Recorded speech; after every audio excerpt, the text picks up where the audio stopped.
Gaming discourse needs to change. Every other community has creators correcting fake news. Mini Minuteman debunks pseudo-archaeology. And, you know, we almost can't blame anyone but ourselves when people are scared away by it. So we have a responsibility to make the knowledge that we gain in these classrooms and that you gain while doing your degrees accessible to the world. CopyZilla exposes scams. And what started as a live stream to meet Cristiano Ronaldo and give away PS5s quickly turned into a nightmare after fans realized the meetup was fake and was being used to promote a scam. Literally, they used a fake Cristiano Ronaldo who couldn't play soccer and was wearing a Buy Paradox crypto coin t-shirt. Forrest Balkai debunks religious ideologies.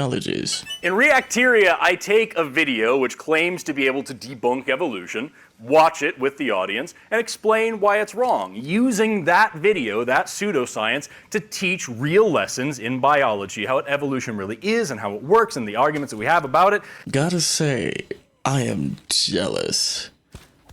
Because as gamers, we get this. Game companies are getting lazy. The Gotham City of Gotham Knights is not highly detailed. That's pretty lazy. I'm giving away my trade secrets of how I do my server infrastructure.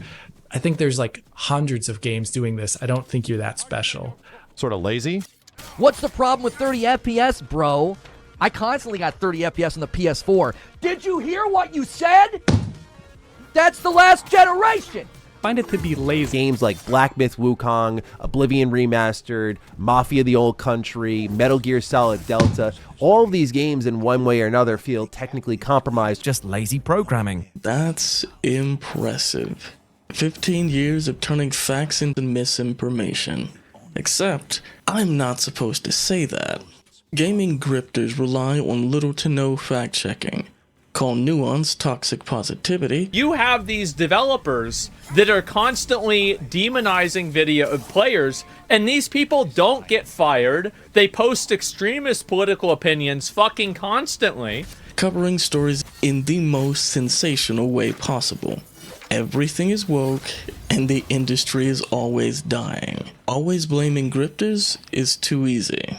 What about respected outlets and influencers, who also treat nuance like toxic positivity, making technical claims based on little to no fact-checking? But I think it misses the perspective of the consumer. We don't know anything about game design or how hard it is.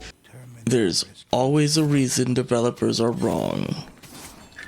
Thing is, I'm an equal opportunity asshole. Having development experience working in the industry doesn't matter.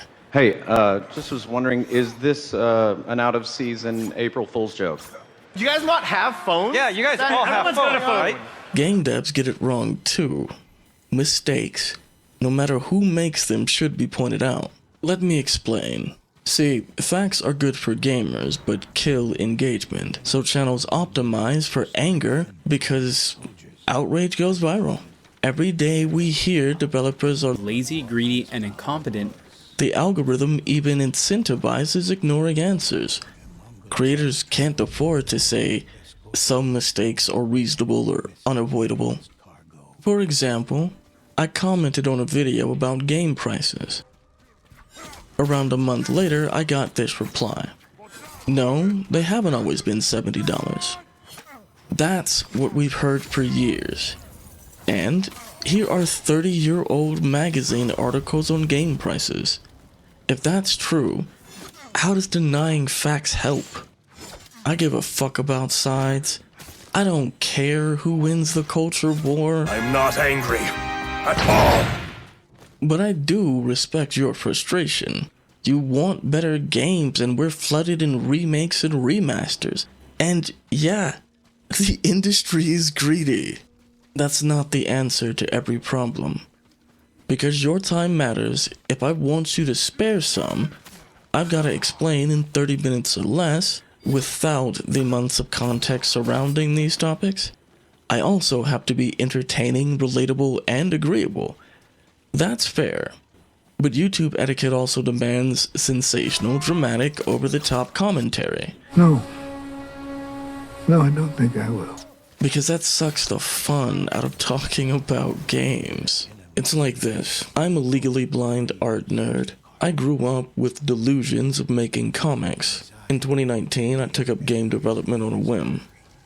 Out of my very limited employment options, making games is something I can do. I keep hearing and seeing gamers want devs to talk to us. I can do that, but to avoid just lazy programming, that narrative, I came up with 3 rules. 1, any sources can be found downstairs. 2, videos are scripted for accuracy, detail, and context. 3, if I can't prove it, I'm not saying it, full stop.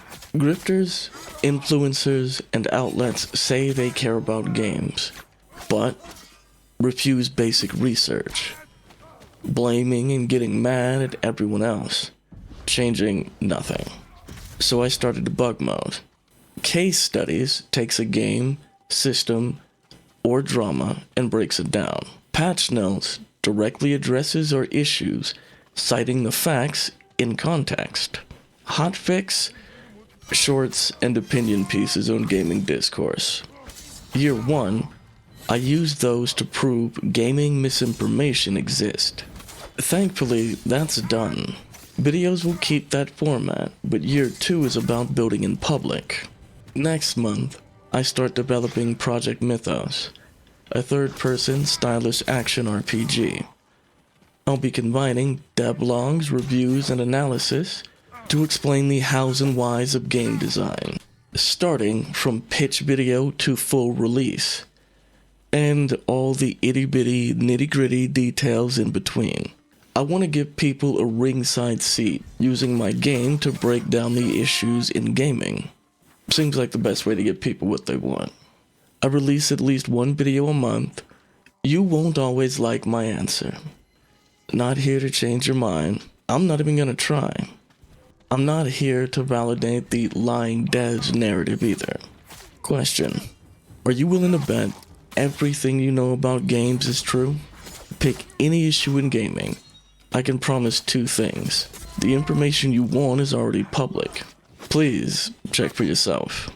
2, we're being sold cherry-picked, inaccurate, misinformed narratives.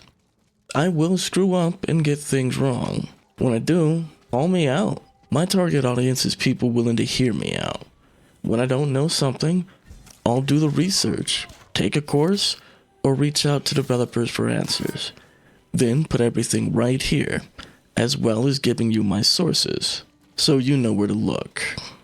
But right now, too often, disagreement is treated like the enemy. So I play the villain of gaming.